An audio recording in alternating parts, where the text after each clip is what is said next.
Experience. February 1972, Air Force One touches down in the People's Republic of China. This was the week that changed the world. I thought this was a diplomatic revolution. But behind the pomp and pageantry, a game of cat and mouse is played. So the Russian game made the Chinese game work. The Chinese game made the Russian game work. Nixon's China game. Tonight on The American Experience. The American Experience is made possible by contributions to your PBS station from viewers like you. Thank you. Hello and welcome to The American Experience. I'm David McCullough.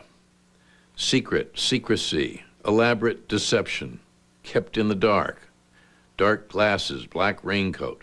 No one would know. It's interesting how often these words and expressions are repeated as the extraordinary story you're about to see unfolds. So off we went into the darkness, recalls one of the president's staff. Try to find out what was really going on, and you were in the dark, remembers a journalist. On July 15th, 1971, in a television broadcast to the nation, President Richard Nixon announced that he had accepted an invitation to visit China. Talk about the element of surprise. This was almost beyond belief. Not only was America at war in Vietnam, not only was the Cold War the overshadowing reality of the time, the world divided into two exceedingly hostile camps, but it was Richard Nixon making the announcement. Nixon, of all people. Nixon, the ultimate Cold Warrior who was going to China. Furthermore, the whole thing had been arranged in secrecy. Not even the Vice President or the Secretary of State had been told what was afoot. Unpredictability is the greatest asset or weapon that a leader can have, President Nixon once observed. But the unpredictability of the trip to China was also greatly amplified by television. We all saw the toasts raised in Peking, the incongruously beaming faces of Nixon and Mao. And if the world hadn't necessarily turned upside down, we knew a very big change had taken place when at one banquet a Red Chinese orchestra broke out with Home on the Range. This is an amazing story and very important history, and particularly fascinating as it's told from within. It's an insider's account, as they remember it. Nixon's China game. January 1969. A week into his presidency, Richard Nixon calls his national security advisor, Henry Kissinger, into his office. I sent a note to Dr. Kissinger indicating that among the many other projects we had on the table for the NSC staff to consider, that I wanted China to be given very high priority. That's right. I recall Henry coming down from the Oval Office.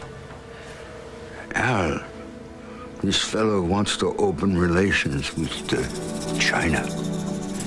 Kissinger says, I think he has lost control of his senses. The shock inside the White House was understandable. China had been isolated since 1949, when the communist Mao Zedong took control, and the U.S. cut diplomatic ties. In the 1960s, Mao's brutal cultural revolution crushed all but his hardline supporters. They called President Nixon a gangster who wielded a blood-dripping butcher's knife. In 1969, the chances for any relationship between the United States and China seemed slim. If they acted the way they talked during the Cultural Revolution, then it was not doable. I had no way of knowing what we were dealing with the Chinese. Nixon had conceived an elaborate secret plan that would shock America's allies and alter the global balance of power.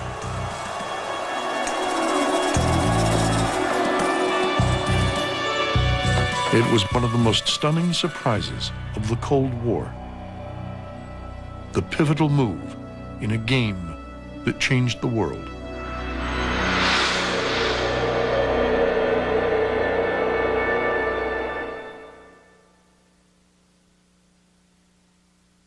We can see that China is the basic cause of all of our troubles in Asia. If China had not gone communist, we would not have had a war in Korea.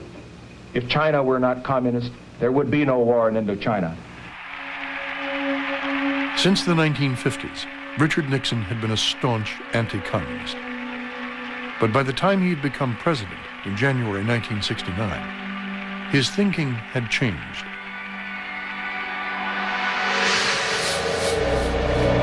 In the increasingly dangerous atmosphere of the Cold War, Nixon wanted to bring the Soviet Union to the bargaining table.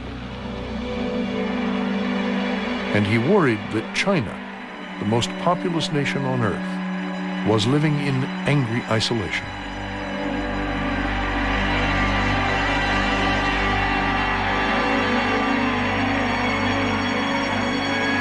The dogma, especially among right-wing Republicans like Nixon, was that communism was a monolith, that there was somebody at a control panel in Moscow who pressed buttons and communists all over the world responded to that.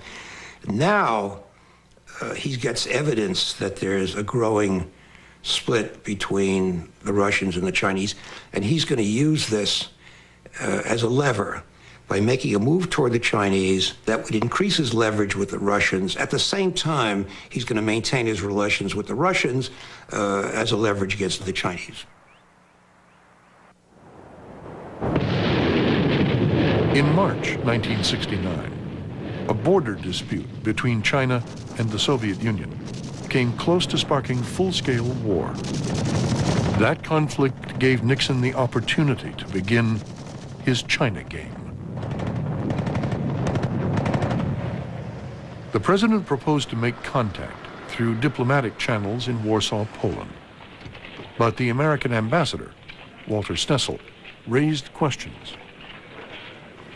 I urged Stessel to make some contacts first, but he wouldn't do it because this was so against orthodoxy and, in a sense, so dangerous. So I brought him back and took him into the president. Ambassador Stessel, I remember, came in to say goodbye, and I said to him with Dr. Kissinger present, I said, you know, the next time you're at a social gathering in Warsaw, if the Chinese ambassador, your counterpart, is there, I would suggest you walk up and say hello to him. Saying hello was not that simple. No one in the U.S. Embassy had any idea what the Chinese ambassador even looked like. The danger was that Ambassador Stessel would approach the Mongolian, or even worse, the Vietnamese, and tell him that the President of the United States wanted to improve relations with his country. A fashion show at the Yugoslavian embassy in Warsaw provided the social setting Nixon was looking for. As the show ended, American officials spotted the China delegation. I caught this Chinese on the steps of the Palace of Culture and held him and said to him, my ambassador has a message for you. These Americans ran after us, shouting in Polish, "We are from the American embassy." The ambassador panted, "I saw President Nixon in Washington. He wants to establish relations with China." Two initial meetings were held in Warsaw. Back in Washington, the State Department raised concerns about the damaging effect the initiative could have on America's allies. Nixon's response was to cut the State Department out. The president and his national security advisor would pursue China on their own.